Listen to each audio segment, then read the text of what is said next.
Vienkārši ņemu sevi kā piemēru. Ne? Es tātad sāku pārdošanā strādāt pirms gadiem 6.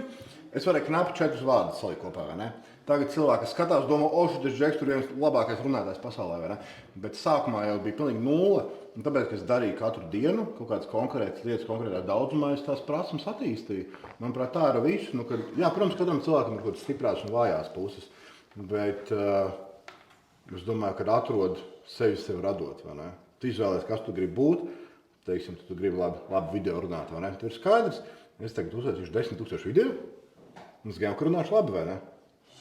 Jā, es atbildēju uz tā jautājumu tā, jo man liekas, vienkārši daudziem tāds jautājums, kā atrast sevi.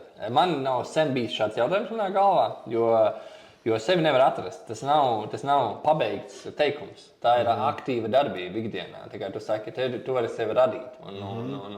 Un es saku tieši to pašu. Nevajag cerēt, ka tu sevi atradīsi, vajag darboties.